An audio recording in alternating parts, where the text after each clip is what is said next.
Thank you very much. Thanks, Patricia. Thanks, everybody. But your job isn't to applaud me, it's to listen to a very, very interesting speaker. Michael Barber, who for the last 5 years, thanks to Queen Elizabeth, has been Sir Michael Barber, head of the Global Education Practice at McKinsey, founder of the Education Delivery Institute here in the United States, for 5 years, head of the Prime Minister's Delivery Unit at Downing Street with Tony Blair. He also has a past that doesn't always appear on his bios, which includes, poor guy, having been a professor of education, and even more remarkably, having been a senior official at England's largest teachers' union. So he's actually covered quite a lot of ground. He is an author of several books. He's an advisor to governments all over the world, including, for example, last week in Pakistan. 2 days ago, he and McKinsey unveiled a really terrific report on how 20 improving education systems around the world have gotten to improve, including several in the United States. A report well worth everybody's attention. I expect he'll tell us a little bit about it. I'll be back up after he is finished, but for now, please welcome Michael Barber.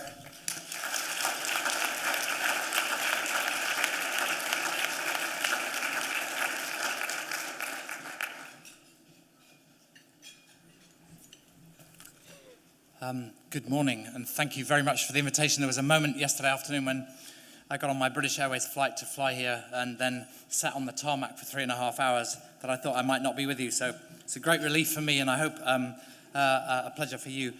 We'll see. But anyway, thank you very much, Governor, for the invitation, and thank you, Checker, for the very kind introduction. This is an important week or so for global education reform. Next Tuesday, the next set of PISA comparisons will come out. And if you look back at the history, the first set of PISA were published in 2001 based on tests the year before. And at that time, I was working in the British government. What we used to do, and I think we weren't unusual around the world, was when the results came out, you looked to see where you were in the rank order. And if you were near the top, you tried to get it on the front page of the newspapers. And if you were near the bottom, you tried to get it on page 17, or preferably not at all in the papers. Which with some of the myopic British media wasn't too difficult, but certainly if you did well anyway. But then in that year, in 2001, the German government was devastated because having thought they were really good at education, they discovered they were like 20th or 19th or 21st, depending on which subject. And there was a real crisis in Germany. There's a new word in the German dictionary, it's called PISA shock. And it's the devastation of discovering that you're quite further down the PISA rankings than you thought. So they commissioned a report, actually from some former colleagues of mine from the University of London, to look at what they could learn, what weren't they doing that some of the systems that were doing better were doing. And that was a really important step. So the first step was, how do you manage the media? The second step was, how do we learn from a set of results and do something about it? But we're now in an era where we're in the third step, where the leaders of great systems are in constant dialogue with each other. The amount of evidence about what works, about what the sort of grouping of policies is that is likely to make a difference to students in a reasonable period of time is growing all the time. So having gone from managing the media to one-off reactions to PISA shock, we're now in a phase of continuous dialogue about what makes for improvements. So in a way, we're at the end of a decade where we're putting the evidence in evidence-based strategy. And this is very, very important. And all the governments I talk to around the world are constantly looking for the latest set of evidence. And the McKinsey report that Checker mentioned is our next contribution to that debate. And I will mention that in a few minutes. So that's the first thing I wanted to say. The second thing I wanted to say is it is very clear to everybody, wherever they are in the world, that education is incredibly important. Last year, we published a report here in the United States called The Economic Consequences of the Achievement Gap in America's Schools, which shows, in effect, that the gap between where the US is and where the best systems in the world costs the US economy the equivalent of a recession such as the one that America's just been through every single year. If you add, these children that I just put up on the screen are in Lahore in Pakistan, another place where I'm struggling to help a government improve a dire education system. You will all be aware of the floods they had in Pakistan. The area flooded was the size of England, which is very challenging if you're me to think of that much land underwater. It's a small fraction of Texas, I should say. But anyway, that was a devastating flood, psychologically, economically. But the cost of its educational failure in Pakistan is like 3 or 4 floods like that annually. So this is a devastating system. And one of the things to think about, and the reason I called my speech the prospects for global education reform, is it's in all of our interests to improve everybody else's education system as well as our own. It's not a zero sum. We can all get better, and we can all get better by applying at least some of the evidence as it emerges within our own contexts and in our own circumstances. In Pakistan in 2050, there will be 340 million people. There are 180 million people now. 100 million of those people have never, ever been to school. So in mid-century, 340 million people, well-educated, could be part of a thriving Islamic republic. They could be contributing to solving regional problems. They could be driving the economy forward, not just there, but they'll be the 4th biggest country in the world, so making a major contribution to global economic growth. If they're not educated, it doesn't bear thinking about. So I think one of the challenges for all of us is to think in our own circumstances, but also globally, what do we need to do to raise the overall performance of education systems around the world? The prospect of doing that is there for the first time in human history, and it would be really tragic to miss the opportunity. So what I want to do in the next 20 minutes or so is try and summarize, obviously in that kind of length of time, very briefly, some of the evidence that is emerging. And then in conversation with Checker and yourselves, you can ask literally anything. If you wish I'd said something that I didn't, you can ask me about that. If I have something you wish I didn't say, you can ask me about that. So feel completely free to ask any questions.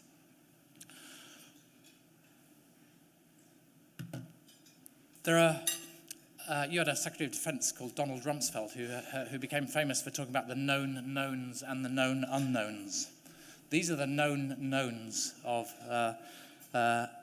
global education reform, the pieces of the jigsaw that if you can put them together will make a really significant difference to the performance of a system over a period of time. And by the way, the period of time need not be 10 or 15 or 20 years, it can be 4, 5 or 6 years. You can make a really significant difference in a relatively short time, but then of course you have to sustain it. Let me start on the far side of the chart, the standards and accountability. All the great systems in the world, without exception, are making sure that the standards they set are consistent with the best standards in the world.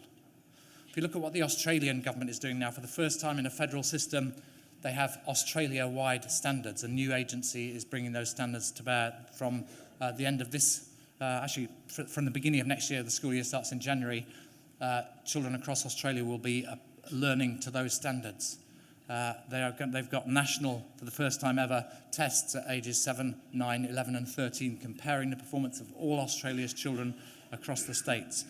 They have consciously benchmarked those standards in math, science and the national language against the best in the world. If you look at what Singapore does, they do that systematically. If you look at what Finland does, they do that systematically. And here in this country, I know that the states have collaborated in developing the common standards. Again, they've done that systematically. And last week, the British government published a new report on its strategy, a white paper, saying that they were going to benchmark their standards against the best systems in the world. We've got to get to a situation where if you graduate from high school in the US or the UK or wherever it might be, and you think you're good at maths, you'd be good at maths anywhere. That isn't the case now. It's a global jobs market out there. So that's one key to it. And obviously there's things to do with the clarity and the specificity of those. Then secondly, data is really important. You can't do evidence-based policy without evidence. You can't do evidence without data. Data is absolutely fundamental to driving change. And again, there are some fantastic data systems emerging around the world. Governor Bush in the Florida days, they developed a wonderful database which is now a model for systems, not just in this country, but around the world. We did hard work on that in the Blair administration in the late 1990s and early in the last decade. And that is now generating long time sequences of really important data, not just about the whole system, but about parts of the system, particular schools, particular areas, but also particular types of students. Like, for example, we can track the performance of Turkish boys through the English school system and see where they're doing well, where they're doing less well, and tailor and refine our policies to take account of those. So data systems are becoming more powerful, and I think the race to the top focus on data will push the United States to the forefront on that particular element. Then the third element in that column is this thing about making sure that every student is always on the agenda, always making progress. It sounds like a statement of the obvious, but it's not actually what school systems did in the 20th century. They didn't do that. I was a teacher in the late 70s and the early 80s. I taught my class history. They made some progress. I taught them a lesson. Some of them learnt it, some of them didn't. Then I went on and taught the next lesson, and some of them learnt it and some of them didn't. At the end of the year, I had a big spread of performance, and I said, these guys really love history. These ones, well, he never does his homework. He doesn't like his work. It was a boys' school. That's why I keep saying he, by the way. So when they didn't make progress, I didn't say, how do I change my teaching? I said, they're no good at history or they don't like it. So I was not making sure that every child was making progress. I didn't even think that was my job, to see that every child make progress. But the best systems in the world consistently do that. When children don't make progress, they say, why didn't they make progress? What could we do differently? How could we as a team, or I as a teacher, shift what we do to make sure everybody gets up to the standard and more students get there tomorrow than got there yesterday? There was a Charlie Brown cartoon strip years ago where at the beginning of the week he says, I'm going to teach my dog to sing. And the children take him on. They say, that's a bet worth taking on. And on Friday they go to him and say, the dog can't sing, we've won the bet. And he said, no. I didn't say the dog would learn to sing. I only promised to teach him. That is what I was doing in my classroom, colleagues. And it's not good enough for the 21st century. We've got to get everybody up to the standard. So those things, they're easy to say, but they're very hard to do, and they're about discipline and focus and rigor at classroom level, school level, system level. Then in the middle, there's a whole set of things to do with the human capital in the education system, and this is where long-term investment in policy, structure, strategy is absolutely vital. The best systems in the world, and this was clear in our 2007 McKinsey report called How the World's Best Performing School Systems Come Out on Top. The best systems in the world are recruiting great teachers. They're recruiting people with good degrees and all the human qualities that make a good teacher in a systematic way into the teaching profession. They're motivating them, they're building them as a profession, and they're keeping them in that teaching profession. In Finland, it's the top 10% of the graduating class that go into teaching. British minister went not long ago to Finland and was shown around by one of the high flyers in the Finnish foreign ministry. And in one of the journeys they were making, he said to her, how did you get such a great job? And she said, I applied for teacher training and they turned me down. So that's the kind of person that's going into teaching in Finland. In Singapore, they are consistently setting teachers' pay and the motivation and all the things that go with the job to make sure that they get slightly, that their recruitment into teaching is slightly more attractive to the best graduates than the civil service, for example. And they benchmark teachers' pay against a group of salaries, including leading private sector salaries, and then they just ratchet it up. But they also know that pay isn't by any means the sole motivator of teachers, and so they've got that working quite well. McKinsey published a report about 2 months ago called The Talent Gap in America's School, which goes into what that might mean for some American school systems when you look at the best systems around the world. So recruiting great people into teaching is really, really important. Very often reformers leave it till the end because by definition, if you change your initial teacher training, your teacher preparation programs, it's a long time before that has an effect. So it doesn't change performance in 1 year or 2 years or even very much in 5 years because you've got a stock of teachers that you recruited in the previous 3 or 4 decades. But it's a really fundamental building block to get onto because in the long run, it will make a big difference. We put a big emphasis on this in the Blair administration, driven partly because we wanted to do it, but actually because we ran into a crisis. As so often, the prompt for a really good policy shift was a crisis, big teacher shortage in the late 1990s. We'd increased the funding, but the supply of teachers hadn't increased, so we had a demand-supply gap and a big shortage. So we completely reconfigured teacher training. We took the money that went from the system out to the universities through the block university system, funding system, and we channeled it through an agency. The agency set standards for what teacher training programs should be like, teacher preparation programs. It required that 2/3 of the time a student had to spend, a trainee teacher had to spend that time in a school. We paid variable bursaries or payments, incentives to people to go into teacher training. So if you chose to go into math or technology or music, which were shortage subjects, we'd pay you more than if, like I had been, you were going into history, which were easier to recruit history teachers. So we had variable bursaries, and you could adjust them over time to take account of the market conditions.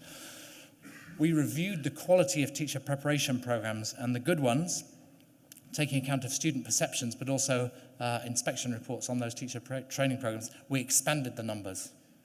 They got bigger, and the bad ones, we shrunk the numbers, and in a couple of cases closed them down. So we improved the quality, and then we began a big marketing effort to recruit more and better people into teaching. Television adverts, cinema adverts, website, phone number, and we made an enormous difference over a 5 to 10 year period. So we don't match in England the best systems in the world, but we're doing really significantly better than we were a decade ago. And we've got really good people coming into science teaching, into math teaching. Probably one of the best things is that agency that oversaw that quasi-market was very sensitive to changes in the economy. You'll remember, how could you forget that on the 15th of September 2008, the Lehman Brothers collapsed in New York City, generating the global financial crisis. The same day, of course, it collapsed in London. 6,000 people lost their job. The teacher training agency rented retail space right next door to Lehman Brothers that day. They put posters in the elevator shafts saying, "Why not become a teacher?" 250 people walked across the road, made inquiries. 35 of them chose to start a teacher preparation program 2 weeks later and are now teaching maths and science in England's schools.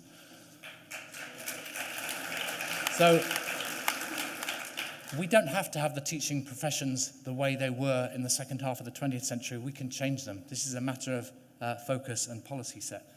Then in the middle of the chart over there, what you see is, of course, it's great to recruit great people into teaching, but as we know in any career, you need to get better as you go along. The standard you are at the beginning is not good enough for what you want over a 30 to 40 year career, or however long it might be. So the continuous development of teachers is absolutely fundamental. And this is partly a matter of courses and programs and all of those things which can be beneficial, but really the driving force of it is the way the school is organized, the way the teachers learn from each other, the coaching, the mentoring, the use of data, the comparison of different teaching processes, the way in which teachers learn from each other by planning together, teaching lessons separately, and then looking at the work that emerges and refining their teaching so that every day they're getting better at teaching. You know, the data in the US shows that teachers start teaching, they improve for the first 3 years, and then they plateau for the next 37 years. What kind of career is that? Think of it from the teacher's point of view. So we've got to find ways of changing what happens in the school so that people continuously get better. It's demanding, but it makes a huge difference both to the teacher's satisfaction, career development, sense of making a difference, as well as, of course, to the students. So that's a difficult thing to get right. And on the whole, it's about how the school and the school level is organized, which is why the third block there in the middle is really important. School leadership development. Another report we published in McKinsey about 2 months ago looks at leadership development programs in 8 education systems. We're looking at how people train, select, develop, identify the people who are going to lead their schools, the people who are going to be principals, or we call them head teachers in England. And there are some wonderful developments happening. For example, in Singapore, the National Institute for Education, if you want to become a principal, you pretty much have to do their program. It's a 6-month program. They place you in a large business. They place you somewhere abroad. They place you in another school. You learn generic leadership stuff, but also very specific stuff about being a school leader in Singapore. And at the end of 6 months, about 50% of those people qualify to become principals, but all of them learn a lot from the program. In England, we set up a national college for school leadership that does training for people who want to become principals. They have to go and work in other schools. Most of the training is very much embedded in their school and in other schools. It's not sitting in classrooms. Then when they become a new principal for the first time, we offer them 3 people from around the system who are already school principals with experience, with success in schools like that one. And we say to them, which of these three would you like to be your mentor for the next 2 years? And they choose one, and then that person is paid and funded to be the mentor of the newly appointed principal, and that works system-wide. We're generating networks of schools where one principal can now run 1, 2, 3, in some cases 6 or 7 schools. So we're generating charter chains from within the system, and those become engines of leadership development for the future. So this getting on to leadership development, to me, is a fundamental challenge that all systems face. And in the US, there's a bit of ambiguity about the leadership role, the school leadership role. Is it a district official, or is it somebody who runs the building as an administrator, or is it somebody who's driving teaching and learning in that organization?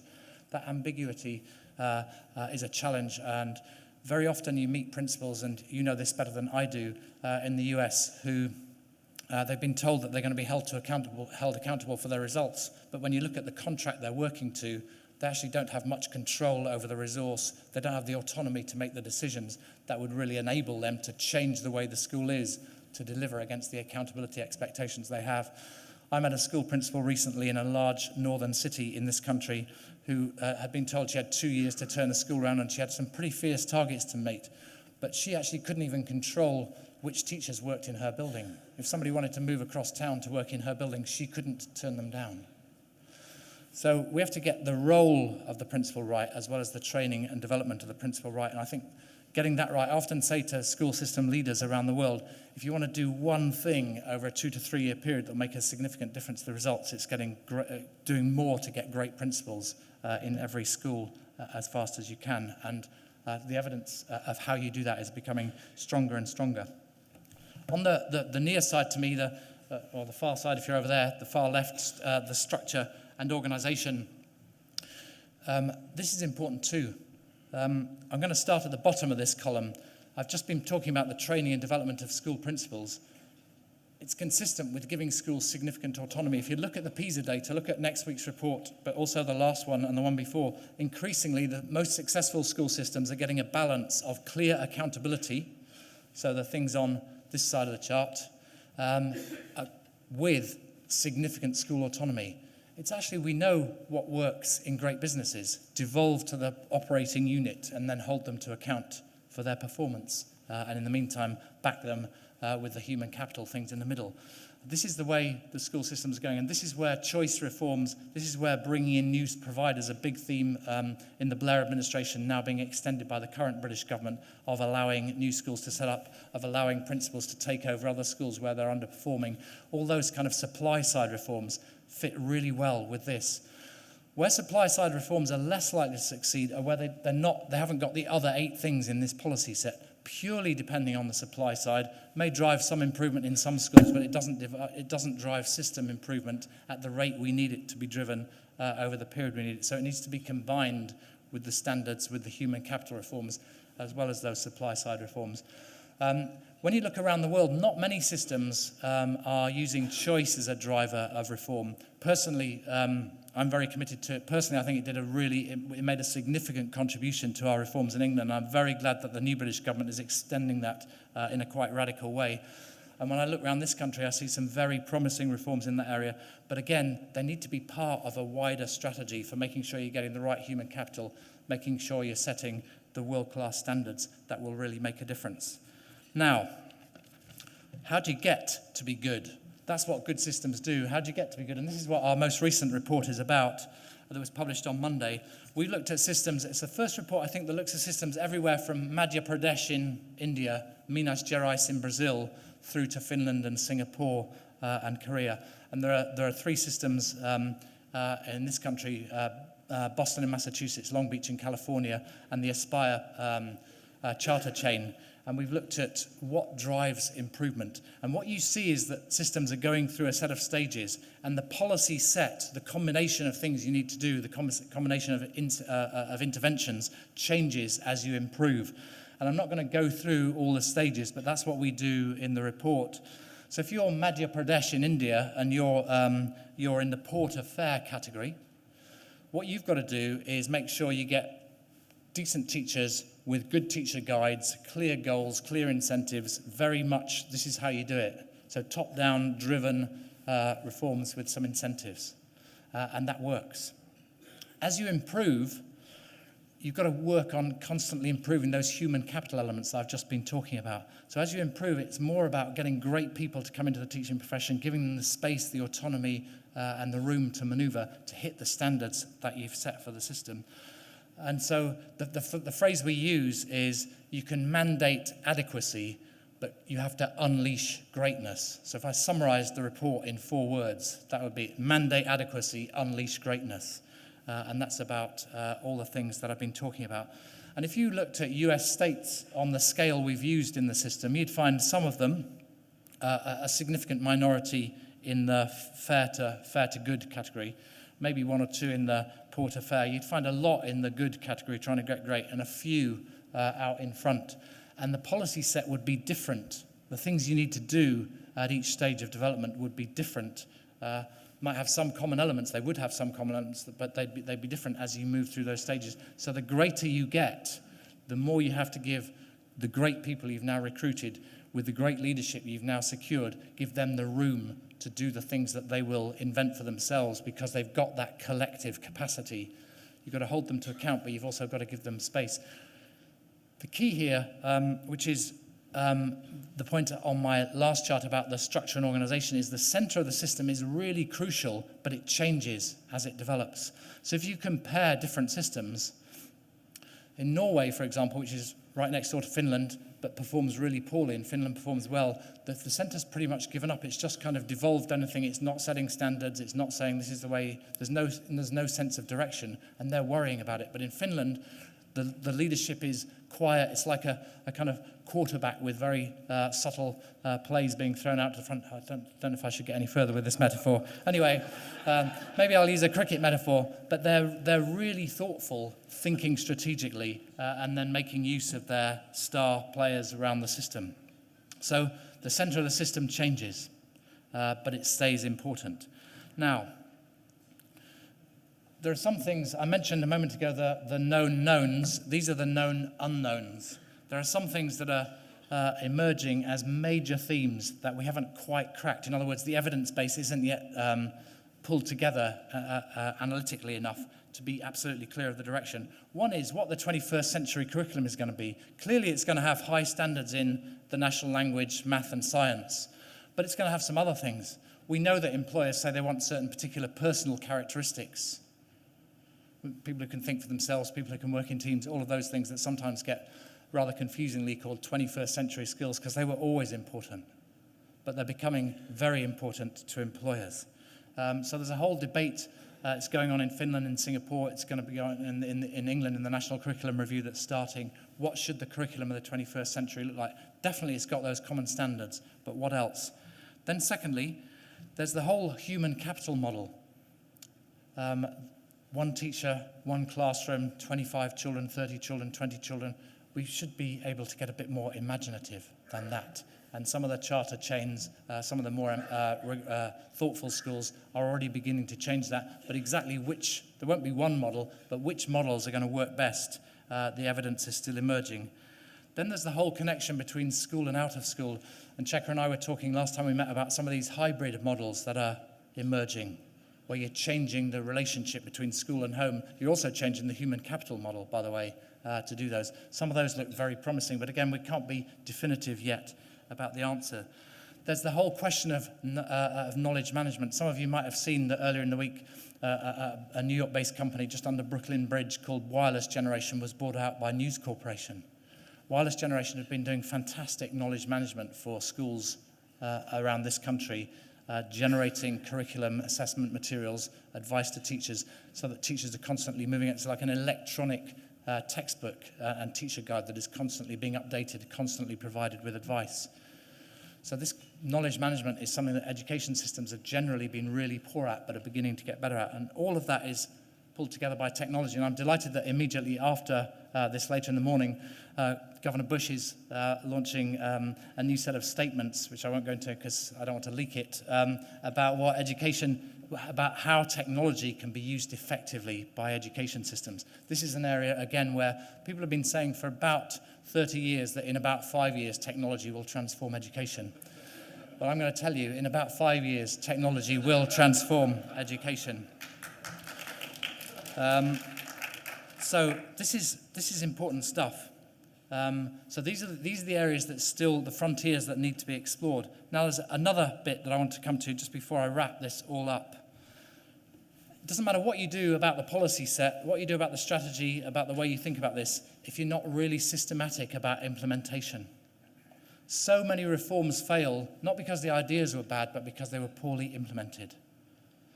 You might remember King Charles I back in the 1640s in England. There's more to the doing than bidding it be done, he said, just before they cut his head off. You might remember somebody from more recent British history, Margaret Thatcher, saying, and I can imagine the tone of voice she said this into her advisors just before she was elected in 1979. She said, "Don't tell me what, I know what, tell me how." How is really important. And what I say to leaders of systems all around the world is not just get the policy set right, important though that is and difficult though that is, but remember that is only about 10% of the challenge. 90% is systematic, fundamental, thorough implementation of those policies so that they really affect classrooms, students, parents, families, communities across the country. And the task I did for Tony Blair, as Checker mentioned, was head his what became called the Prime Minister's Delivery Unit. And our job was to take the 20 most important domestic policy reforms in the Blair administration and from Downing Street make sure that the relevant departments were systematic about implementation. So we were both a kind of performance manager, but also an advisor and supporter of those big reforms, everything from the railways and immigration to schools, health and policing. And we learned a lot about implementation. And I'm going to summarize it in 4 words now, but it is a bit more complicated than that, I should say. But not a lot. The first thing is, do you know what your priorities are? I'm amazed the number of government leaders around the world that I meet who don't know what their priorities are. They say, but government's got to do everything. And I say what Tony Blair used to say to me. He says, Michael, there are priorities and then there are things you just have to do. And the priorities are the things where you're trying to drive change. And the things you have to do, of course, governments have to do lots of things, respond to crises, all the things that are routine parts of government. But if you want to change something, you have to be clear what your priorities are. The second thing is, and again, I'm amazed, I was amazed in England when I started doing that for Blair in 2001, how many people have a priority, but they don't have a plan for changing it. So some kind of plan. And to us, a plan had 2 really important things: the steps you were going to take, the key milestones, and then how the data would change. So if you've set some goal for how you want to change student performance, how will the data change from where it is now to where you want it to be? We called it a trajectory. We said, you're here now, you want to get there. Or if it's crime, you're here now and you want to get there. Show us the line. And they used to go rushing back to their Whitehall department and get out their sophisticated analytical equipment. They call it a ruler. And they drew a straight line. And we'd say, that's a good start, but we'd like you to do better than that. Maybe there's some seasonal variation here. Oh yeah, there's some seasonal variation. Maybe it'll go fast at the beginning and then get harder. Or maybe it'll go slowly at the beginning and then get easier. And we get trajectories, and then we held them to account against trajectories. So plans with milestones and trajectories were a really, really important part of that. And then routines. Government is driven by crises and events. Everybody who's been in government knows that. The media, something going wrong, some awful event happens, and you get distracted. And everybody rushes after the crisis. I was in Blair's office on September the 11th, 2001. And I go in, and I see the Prime Minister there with security people and foreign policy people and media people and all the other people, policing people, everything, milling around. I think, what is my job here? And I realize that my job is not to do anything with that. He's got all the people he needs. My job is to keep the routines on the road, keep the things that will make the 20 big priorities get delivered, get done. So where are the routines that drive progress in government? And then finally, you've got to get the relationships right. You've got to work out how to make this system function. In the end, government is a set of relationships, it's a set of negotiations.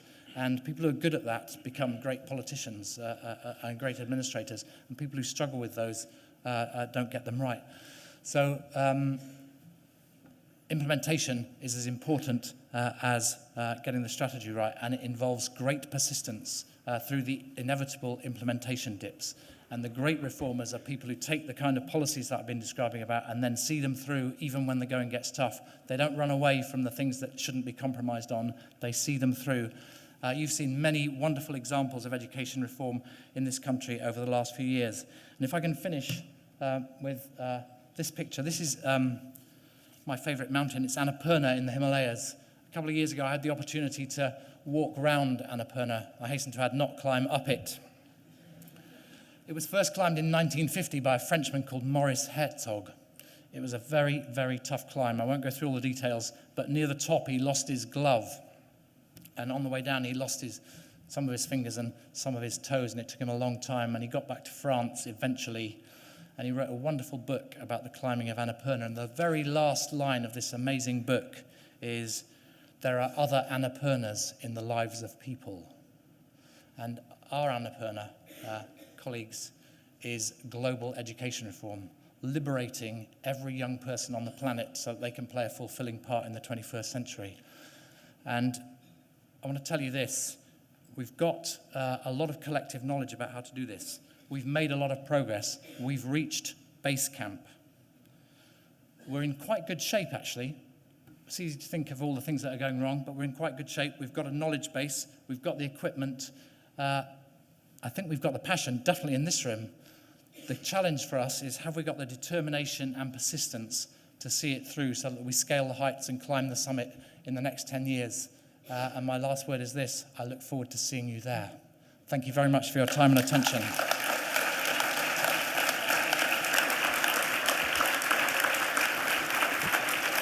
Thank you. That was quite terrific, and we all thank you very much. I get a couple of questions, and then we will try to open it up to this mob of eager people. In your new report, I want you to resolve, if you can, for me, a little bit of a paradox at the end. You identify 8 crucial sort of elements of improvement in education systems. The 7th talks about taking advantage of changed circumstances to catalyze reform, but the 8th talks about continuity of policy over a long period of time. Help us understand the intersection of catalytic change and sustained policy. Yeah, no, this is one of the dilemmas throughout history, not just in the McKinsey report. And I think in the catalytic event, what we looked at, having looked at the kind of intervention set that made a difference at each stage, we then looked at what started reform in different places. And basically there are 3 things that start reform. A crisis, I think Paul Pastrek may be in the room. Take the floods in New Orleans, a great opportunity, as it turned out, to transform an education system in a really significant positive way. So crisis. Secondly, a really scathing report from somewhere, like PISA shock in Germany or a nation at risk in 1983 in this country. And then thirdly, a change of leadership, like you see many, many times around the country. So when things aren't going well, actually what you have often is people who have become defensive, and they defend the indefensible, or the unthinkable becomes the habit, as somebody said about one of the organizations I worked for. And in that circumstance, everybody says, well, this is how it is, or they say, we tried to do better, but everything turned out as usual. And then something shocks the system, the crisis, the report, or the new leader, and they begin the change. So you don't want policy continuity when you've got bad policies that aren't working. That's the basic message. And then when you've had the shock and the catalytic event, then to do these big transformations of big systems, such as a US state or England or wherever it might be, you then do need continuity of policy. And that's where managing the crises becomes important. That's why I emphasize the importance of the routines, because you learn to manage crises, but the routines mean you don't get blown off course. I hope the other questions are easier, Checker. Policy continuity in England. It's been my impression from the other side of the ocean that from Thatcher, at least through Blair, you maintained a kind of directionality about education policy across a fundamental change in party control. First of all, am I right? And secondly, how did that come about? Yeah, I mean, I think broadly you are right, although it doesn't always feel like it at the time. So you can look back and see the trends, and I think to me, I always date the beginning of the progress in England to the Conservative education reform of 1988, where there was a big a piece of legislation that set the national curriculum, set national assessments, devolved power and responsibility to schools, and a few other things. But that basic setting the accountability framework in the beginning of devolution of resources, we in the Blair administration definitely extended that. So we pushed more power to the schools, we sharpened the accountability, we invested more, we did more of the human capital reforms than have been done in the past. And that combination, I think, did work well. And there have been lots of ups and downs on the way. And if you look at the white paper that was published last Wednesday, you will see that those themes are continued through by the new coalition government. So, yes, there is some continuity. In Britain, I mean, the reforms are all about England, actually, because Scotland and Wales have different education systems. But in Britain, the way to get continuity is to get your reforms so far on that the citizens are beginning to say, oh, this is working, and then the other party says, oh, yeah, well, we better keep with that. And, of course, Blair's great contribution to British politics was to say to the Labour Party, some of the things the Thatcher administrations did were right, and on education, that is exactly what he said, and exactly what we then proceeded to do. So I think and then if you look now at the coalition government, it's inherited the Blair health service reforms, and so actually those are pretty good. They've brought market pressures in, they've given choice, they've made transparency. Let's continue them and refine them. And so that's the way you do it in Britain. In other countries, it's more of a challenge. So in devolving quite a lot of authority to the schools in England, you had to take it away from somewhere. And as best I can tell, it got taken away from the local education agencies, the equivalent of our local school districts. You didn't abolish them, but you somehow disempowered them. How did this work politically and operationally too, for that matter? Yeah, I mean, that is right. So if you think of the three levels of the system, of the centre, the national government, and then the schools, and then the local education authorities, and obviously we don't have complicated things like constitutions and the separation of powers. So you can just change the law, but you have to sort of win the political argument to do that. But the basic trend has been to pull some things to the centre. Standards, curriculum, the capacity to intervene if you need to, and push a lot of the responsibility for delivery out to the schools, the budgets. Like one of the reforms I'm most proud of in the Blair administration, which we did in 2004, was the money that came from central government to the schools went through the local authorities, but they couldn't take it for anything else. It had to go to the schools. It had to be devolved on a formula, and each school got to know a 3-year budget every year. So it knew 3 years ahead what its budget would be, and it had complete control over hiring and firing, books, what to buy, what computers. So complete control over the local budget. So that is a trend. Now, you have to take on some arguments there, but local government still has a crucial role. You can't actually intervene in a system from London in a system of 24,000 schools. So the local authority has a role in intervening in poor schools. It has it can offer services to the schools, and if they want to buy them, they will, a bit like Joel Klein did in New York City. And then finally, of course, there's a whole lot of students who can't get all of what they need for special education purposes or whatever it might be just from one school. One school can't afford that within the budget. So there's a whole range of children's services that go beyond what any school can do that the local authority is required to provide. I think on the whole that's been a successful reform. Certainly none of our principals would want to go back to how it was before. And generally speaking, I think even the local authorities wouldn't want to go back to how it was before because they see the benefits. Just to be clear, authority over personnel and authority over budgets are vested at the school building level. Yes, so that there's a small governing board of each school, maybe 10 or 15 people, people from the local community, elected parents, a couple of people elected from the staff, and then some co-opted governors to make up the balance of experience and skills that you need on the board. And they technically control the budget. They appoint the principal, and then the budget gets operational. The principal gets operational responsibility and can choose how many teachers to have, what mix of staffing to have, what mix of books, equipment, technology to have. Obviously, there are union things. So firing staff is technically the responsibility of the head teacher, but they often find it still quite difficult. So I wouldn't want to exaggerate that. But they do decide the staffing mix, and they can hire and fire if they're determined. One more from me, then we will open it up. So if you have a question for Michael, please be ready. And there will be mics roaming the room, I'm told. You did briefly mention choice as something that you personally favor. But it doesn't loom large in this McKinsey report on high-achieving systems, and it didn't loom large in your chart of 9 crucial elements. Do you want to say just a little bit more about how you see choice working within this reform system? Yes, I absolutely. And to me, before I talk about research, let me just say what I believe. First of all, I believe choice is intrinsically worthwhile, not just in education systems. So if you can create public policy systems where people have more choice, more control over the service they get, so much the better. So that's a point of principle. And we made a big push on that in the health reforms in the Blair administration, so that you can.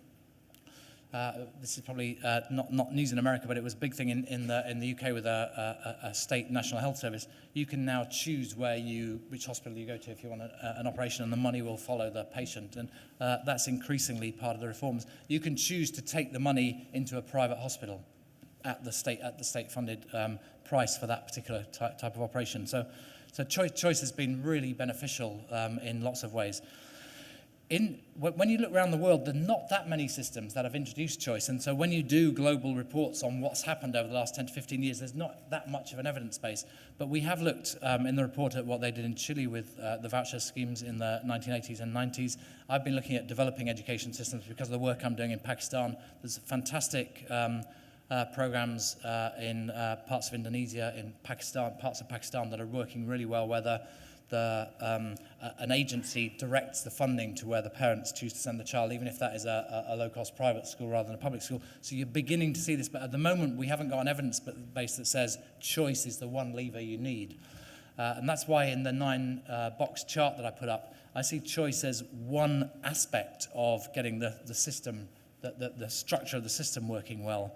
But I wouldn't drive a whole system reform purely on that, because you've still got the human capital issues to do. You've still got to say, what are we doing about world-class standards? You've still got to get a culture that says every student counts. So to me, choice is one significant lever and an in-principle benefit. But I think what we'll see over the next decade is we'll see that the evidence based on that build. And by the way, as citizens generally around the world become more empowered, more discriminating, I think that we will find in public policy that they demand more and more choice rather than less and less. Okay, let's keep them brief. Let's start by introducing yourself, and let's make sure it's a question. And Bill, you're sitting right in front of me, so it's hard to avoid you. Is there a mic? What is the, Bill Oberndorf, Chairman Emeritus Alliance and Federation for School Choice. What is the cost per student to educate in England, and how does that compare on average with the United States?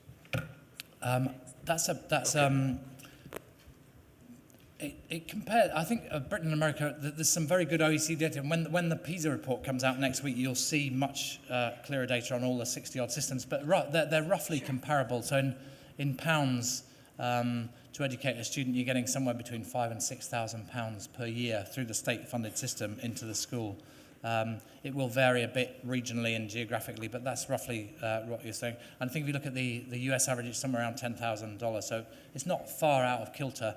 And obviously, to make genuine comparisons, you have to compare that to overall GDP and purchasing power parity and all those things. So it's slightly hard to do, but it's not strikingly different. And the real issue is making effective use of the tax dollars or tax pounds we are spending. And again, by the way, Checker, just going back to your choice question, I think particularly in the global economic circumstances where governments have big deficits, the pressure from citizens to make sure they're seeing value for every tax dollar or pound is going to grow. And I think that will increase the drive for choice, but also for the effectiveness of systems and transparency and all of those things. Good morning. My name is Cheryl Dowdell, over here. Oh, sorry, I couldn't see it. The lights are very bright. Thank you. Good morning. My name is Cheryl Dowdell. I'm from Rhode Island with the Rhode Island Statewide Coalition Foundation. Finland's been held up as a top model recently, and my question is, and please correct any misinformation that I might have, that Finland is a much more homogeneous population and their borders are much more closed, and especially in comparison with the United States, with our many cultures and several races, and I would say our border control is a bit different than Finland. How does that calculate into your research? Yeah, I mean, what we've tried to do in the research is look at systems, the things that make systems better regardless of culture, which is why we've got systems on all the major continents, different starting points. But you're broadly right about Finland. Finland is a small, relatively homogenous society. Its borders aren't closed because it's part of the European Union, so anybody can go there. But if you're in Poland or Bulgaria, you probably speak English, you probably don't speak Finnish. And London isn't great, but it's a lot warmer than Helsinki. And so you're more likely to go to London than you are to go to Helsinki. So it is a relatively homogenous country. Its values are quite different from the US and the UK, actually. So it has very relatively equal levels of income. If you're caught speeding in Finland, stopped by the police, they can issue you an on-the-spot fine, but before they issue the fine, they check your tax return online, and they adjust the fine according to how much you earn, and then they issue the fine. So I